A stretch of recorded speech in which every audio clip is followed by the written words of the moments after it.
இந்த படத்தில் ஆர்கெஸ்ட்ரேஷன் வந்து மும்பையில் வந்து பண்ணாங்க. மும்பை ஆர்கெஸ்ட்ரா. ரெக்கார்டிங் ஃபுல்லாக. மும்பை மியூசிஷியன்ஸ் பற்றி உங்களுக்கு தெரியாது. அவங்க எப்படின்னா லக்ஷ்மிகாந்த் பேரில் நோட்ஸ் கொடுத்து ஆர்டி பர்மன் கொடுத்து அந்த மாதிரி ட்ரெயின் ஆன மியூசிஷியன்ஸ் 8 பேர் டோலக் வாசிக்கிறாங்கன்னா அந்த 8 பேர் டப் வைக்கிறது, அந்த 8 ஒரே சத்தம் கேட்கும். 8 பேர் வாசித்த மாதிரி இருக்காது. அந்த 8 டோலக்கு தந்த திருகடதா அப்படி இருக்கும் சவுண்டு. அந்த திருகடதா வந்து 8 திருகடதா ஒரே திருகடதாவாக கேட்கும். அதேமாதிரி வயலன்ஸ் ரன்ஸ் என்ன வேணா கொடுங்க வாசிப்பாங்க, என்ன வேணா இது பண்ணாங்க. அப்பேற்பட்ட அந்த மும்பை மியூசிஷியன்ஸை இவர் அங்கே போய் ரெக்கார்ட் பண்ணி சுந்தரி கண்ணாடு செய்து ரெக்கார்ட் பண்ணும்போது வாயை புழக்க வச்சு எல்லாரும் எழுந்து ஸ்டாண்டிங் ஓஷன் கொடுத்தாரு ராஜா சார்.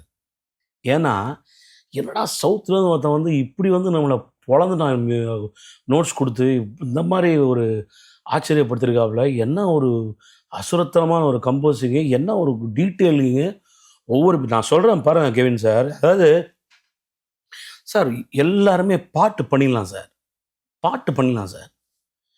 பாடலை வந்து உருவாக்குறது, ஏன்னா லிரிக் இருக்குது, அதில் உயிர் இருக்குது, எல்லாம் பண்ணிடலாம். பேக்ரவுண்ட் மியூசிக்லாம் 60 பார் பண்ணியிருக்காரு சார் அவர் இந்த படத்தில். இந்த படத்தை 60 பார்ஸ் பிஜிஎம் பண்ணியிருக்காரு சார். 60 பார்ஸ் இது என்ன தெரியுமா சார்? ஆக்சுவலாக ஆல்மோஸ்ட் 15 ஆவர்த்தனம் சார் எங்கள் கிளாசிக்கல் மியூசிக்கில். 15 ஆவர்த்தனம். 15 ஆவர்த்தனம்லாம் முதல்ல ஒருத்தன் உட்காரவே முடியாது முதல்ல தியேட்டரில். ஆமாம், நான் இப்போ கணக்கு பண்ணுறேன், நீங்கள் போடுங்க கணக்கு, நான் சொல்கிறேன் பாருங்கள்.